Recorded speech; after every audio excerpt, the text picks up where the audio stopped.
Hello. Welcome once again to Off the Shelf Books on Tour. We have a returning author, which we love to have, Karen McManus. I would say 2 or 3 years, you know how the world's been. And the book today is Nothing More to Tell, which, do you consider it a series? I do not. This is one of my standalone novels. I do also write a series that started with my first book, One of Us is Lying, and it will eventually be 3 books, but this is a standalone novel. Well done, but you could elaborate on it. It's almost a cliffhanger at the end.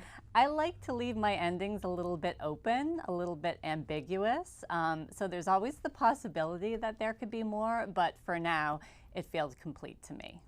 Now, you're so good at young adult novels and young adult stories. Do you take a lot from your own growing up and being a young adult, although you don't look like an old adult to me at all?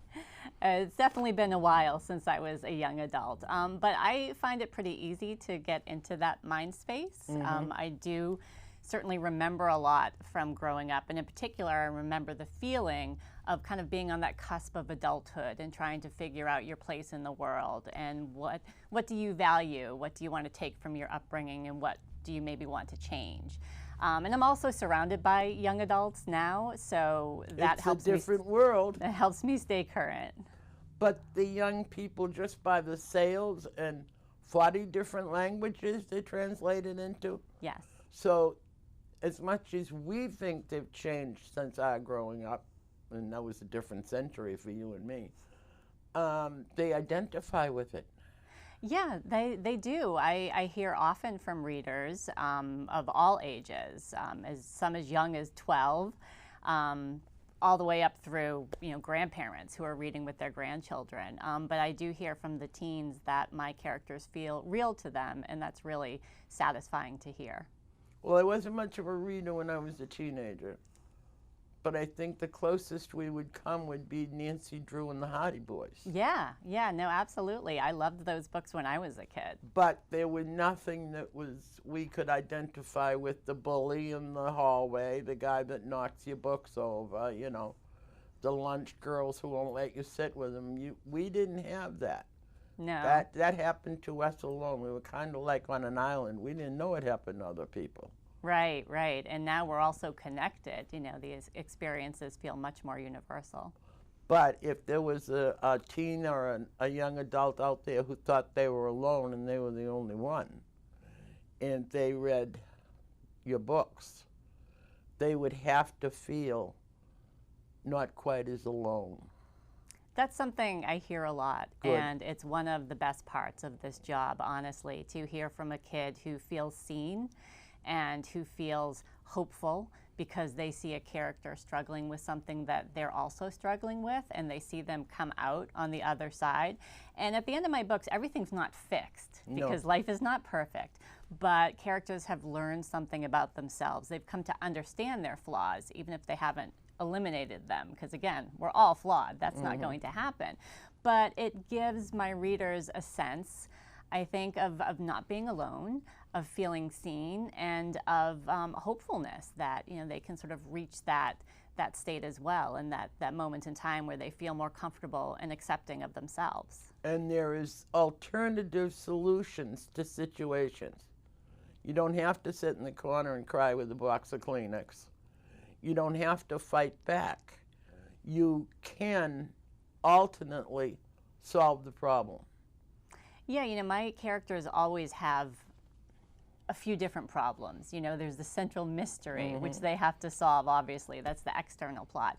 But there's always an internal issue that they're trying to overcome as well. And what I try to do is intertwine those two. So they really can't solve that mystery. They can't get to that final solution that they need to get to have answers until they deal with the personal side of things, with their relationships and themselves. Piece by piece by piece. Yeah. 100 years ago, a young lady was kidnapped and thrown in the trunk of a Ford Fairlane. Before cell phones, before that magic lock on the trunk. She unscrewed the very big taillight on that car and put her hand out and waved to traffic going by. people actually drove off the highway, called the police, they stopped the car. They asked the girl how she knew to do that. And she said, well, I just thought I was Nancy Drew for 5 minutes. Amazing. But you give your readers that same alternative to solve their conundrum or problem or mystery. There are always you don't have to go at it full force, which I think is good. Yeah. And, I certainly hope none of them are ever in such a horrifying situation. But simply making it through high school can feel like an enormous challenge at times. Being able to be part of your peer group, being able to deal with your parents, figuring out who you are, all of those are very real challenges. Do you write every day? Not necessarily. It depends on whether or not I'm on deadline. If a book has sort of gripped me and it's going well, I tend to write maybe 8, 12 hours a day. If it's not gripping me, I know something's wrong and I have to take a step back and figure that out. Do you have a place you go to recharge your batteries, or something you do to make you reignite? I live in Cambridge, and I walk sometimes from my home across the Longfellow Bridge into Beacon Hill. And it's a good long walk, and sometimes when I have a really thorny plot problem, I will just walk and I will think about it, and I'll look at, the bridge and the boats and the water, and it's all very beautiful. And you decide not to jump? I do not. I work through it, and 9 times out of 10, I come up with a solution while I'm doing that. Good enough, good enough. But even some young people, some older people, don't know to do that. To put a problem down, put it aside, tuck it away, and go do something else. Yeah, I think, for creative people, it takes a while sometimes to figure out what it is that helps you. I know my second book was very hard to write, and I could not figure it out for a very long time. And I wasn't taking walks at that point. I never knew what to do. I would just try to keep going. Get out of your own way. And that was a problem because I kept writing wrong versions of that book. I wrote it 3 times before I got it right, and that is not at all efficient. Don't recommend it. Do you have a specific place to write? Do you have an attic room, a basement room, an office? I have an office, yeah. I love my office. It's covered with books. It has really nice big windows, so there's lots of lights. It's a great space for me. Cool. Now you have children's. I have 1 son. And does he want to be a writer? He does not. No, he's not much of a reader. That's the irony. He's much more into sports. Well, he might pick it up later in life. I didn't until I graduated from high school, and the guy that took me to the prom challenged me that I didn't know something about Ulysses. And that perturbed me to no end. So I spent the weekend, thank God for a speed reading course. I read the classics. And look at where I am now. I mean, hosting a book show. Yeah, and I would love it, obviously, if he enjoyed my books. He's read some of them, but also he's his own person. He has his own interests, and that's okay too. And it'll be better someday he'll come to you and say, hey, Mom, guess what?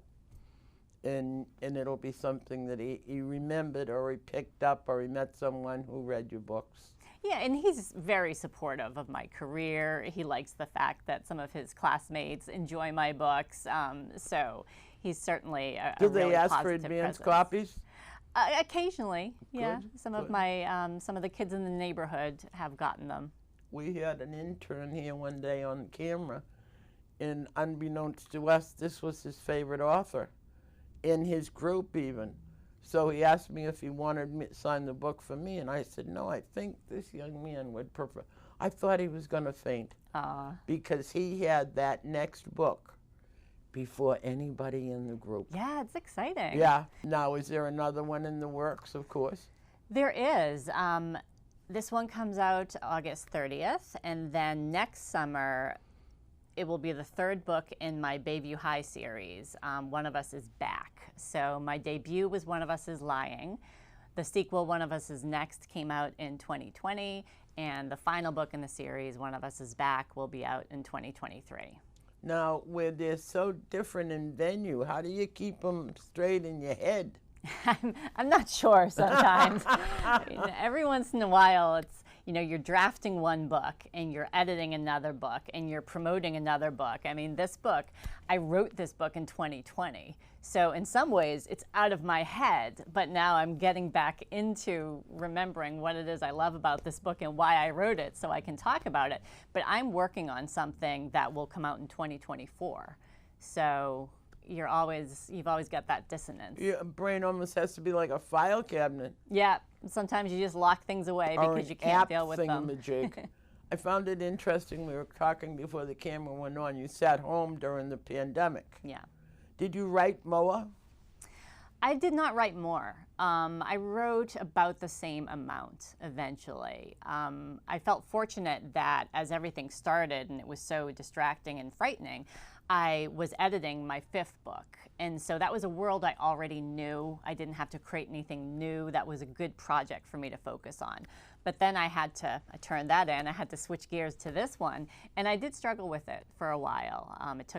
It took a few months to get into a rhythm. Well, it took a few months for any one of us. Our rhythm had been interrupted, and many of us, I don't think we'll ever get back. I love the term normal.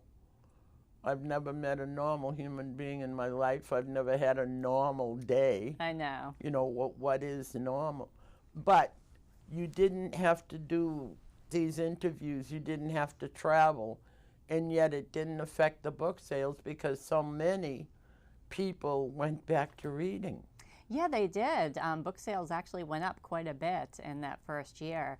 And 2021 was also a great year for book sales. And I think one thing the publishing industry did well is they did pivot to a virtual model fairly quickly. So I did a lot of virtual events, and that was easier for everyone. And libraries. Yes. Libraries were overused. Did you like the Zoom thingamajigs? I don't mind them. I mean, nothing is like the energy of being in a room with people. And I think as authors in particular, our work is so solitary. You do depend on those events to socialize with your peers and meet your readers. And when that's taken away, it is isolating. But everyone felt isolated. They asked me to do Zoom, and I'm not comfortable with it. I'm old. Come on, let's figure it. But what we did find is they ran any one of the 100 shows we've already done. And people responded to it because it wasn't Zoom. Yeah. Because it was people interacting with one another and laughing and giggling. Had more interaction from the public the second time we showed the program. That's interesting. Yeah, I thought it was fascinating. Yeah. Because I think we all missed that interaction, which you just didn't get on Zoom. Yeah. I don't see anybody giggle out loud on Zoom. No, it's tricky sometimes to maintain energy on a Zoom event. And it was out of cue. Yeah. And it didn't always match. So I was grateful that we had the library to go back. So your first show where you were here has been shown while you weren't here. Right. Oh, okay. Good. So it's not a 2-year hiatus. Right. For our viewers, and I'm proud to tell you we're syndicated now, so there'll be people who didn't see it the first time around will see it now. That's fantastic. Now, where will you go from here? More interviews, more? Are you busier one week than the other? Yeah, well, this next week is launch week, and that's always an incredibly busy time. Events, interviews. I've done a lot of pre-pub interviews as well. And that continues for about 2 weeks, 2 weeks of frenzied talking about your book. And then it quiets down. And after that, I'm going to go back to drafting what I hope will be my 8th book. While still promoting this one, while getting ready for paperback releases of some of my other books. So there's always something. Did you want to give us a clue about the launch book? About Nothing More to Tell? Yes. Yes. So Nothing More to Tell is the story of a teen journalist who investigates the cold case murder of her favorite teacher, whose body was found by her ex-best friend turned nemesis. On the grounds of a private school. That's right, in the woods behind the school. That makes it a little different than a public. Yeah, it's an interesting school. It's located in a sort of run-down town. It's not a very glamorous or beautiful town. And the students there tend to either be wealthy students who can afford the tuition but aren't necessarily the best students, or they might go someplace else, or very smart local students who get scholarships. So it's this sort of have and have not dynamic that they have going on there. And when the teacher's body was found by 3 8th graders, 2 of them were very wealthy, influential students. The third wasn't. This was one of our point of view characters, Trip. But because these parents were so influential, the kids were really never questioned all that hard. You know, their story was very slight, but it held up for years. And anytime anyone has ever asked Trip if there's anything more he can say about what happened to their teacher, he always says there's nothing more to tell, which is where the title came from. But it's not a spoiler. Trip is lying. Trip is lying. There's a lot more to tell. And he does it very well. But it's like don't ask, don't tell. If everybody keeps their mouth shut, well, they did almost, 15, 20 years, they kept it quiet. No, and unfortunately, that happens in a situation. Where did you grow up? I grew up in Massachusetts. Okay. Yeah. In Walpole. Private school? No, I did not. I went to public school. But what of your own life do you draw mostly when you write? How much of yourself is in each book? I mean, there's a little bit of me in every character. I think there are some themes that I come back to a lot. I love writing sibling relationships. I'm very close to my sister, and I will often write a close sister pairing. So in this book, Brynn has a younger sister, Ellie, who's sort of like wisecracking a little bit. She adds a bit of humor, but she's also quite wise for a 14-year-old girl. And she's loosely based on my sister, and that relationship is very similar to the one that we have. Cool. And what does your sister think of your writing and your accomplishments? She loves it. She's my biggest fan. And excellent. She honestly was my biggest supporter when I first started. Most people thought it was a little strange that I had suddenly decided to write books. They didn't really understand it. I had this full-time job. Well, that was one of my questions. Something completely different. Did you work and then write at night? What made you decide to be a writer? Yeah, I was working in marketing. And I took a business trip to Oregon, and I didn't have anything to read on the plane. So I went to the airport bookstore and I grabbed the first book I saw, which was The Hunger Games. And I read it. Oh, light reading. I finished it. I finished it before the plane landed, and I got obsessed with that book. And for the first time in a long time, I used to love writing as a kid and a teen, but I was inspired to take it up again.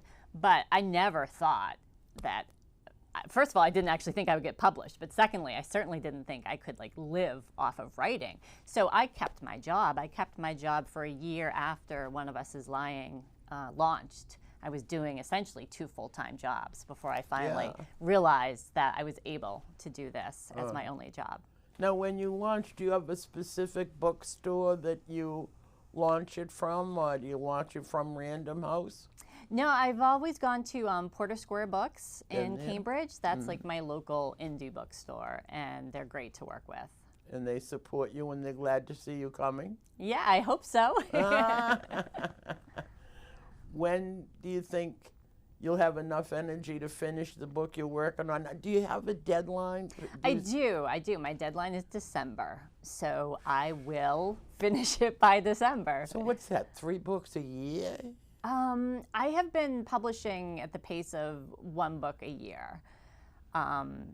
Maybe a little bit more than that, because in 2020 I had 2 books come out, but they were January and December, so it was almost a year. So this one will launch, and you'll finish the other one by December, and then that will go through its paces and launch next summer? It'll actually be 2024. Wow. So that's how long it takes, because when I turn it in, it's just the beginning. My editor needs to read through it. Is that painful? I mean, it's painful because your book gets ripped apart, but it's great because you put it back together so much better. My editor's brilliant. I've worked with her for all of my books. She's made me so much better as a writer. And so I look forward to her feedback, even as I know it's going to mean a ton of work for me, but it'll make the book so much better. And that takes time. That takes a good close to a year, maybe, as we go through a few different rounds and working between each of our schedules. Do it all on the computer? Mm-hmm. Thank God for the computer. Yeah, and then when that's done, when it's edited, it still needs to be copy edited. They need to catch all of my little typos and things like that, and then they lay it out and we proofread it all again. So all of that takes time.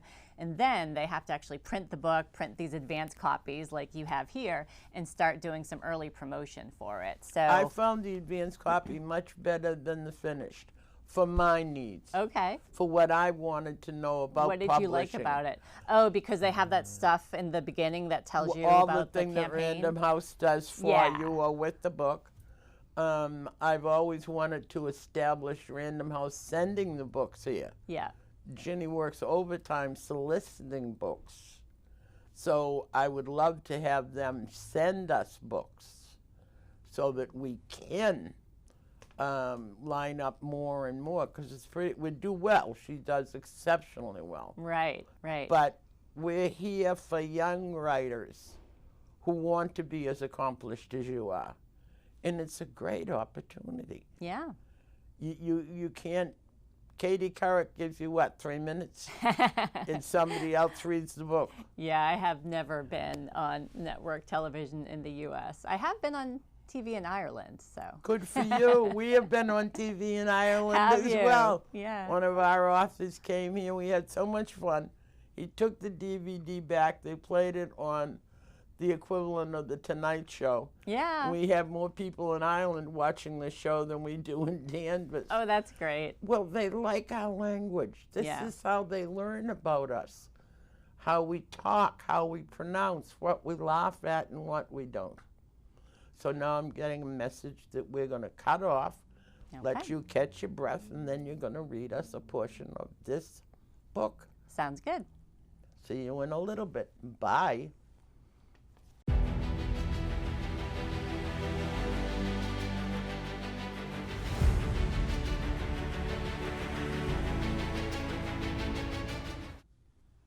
Okay, so I'm going to read from the end of the first chapter of Nothing More to Tell. And this is from the point of view of Brynn, who is a teen journalist returning to her hometown, interviewing with a true crime show called Motive. And the interview is not going all that well, so she is going to pull out a card that she's been hiding. Well stated, Carly says politely. For the first time since we sat down, though, she looks a little bored, and I flush. I gave what I thought was a safe response, but that was probably a mistake with someone like Carly. She didn't bring me in here because my application was safe. You do realize we're not the New York Times, though, right? True crime reporting is a very specific niche, and if you aren't passionate about it, I am, though. It's a risk to interrupt her, I know, but I can't let her dismiss me. The more I looked into Motive, the more I realized that it was exactly the kind of opportunity I needed, one where I could do more than just check a box on my college applications. That's something I wanted to talk to you about.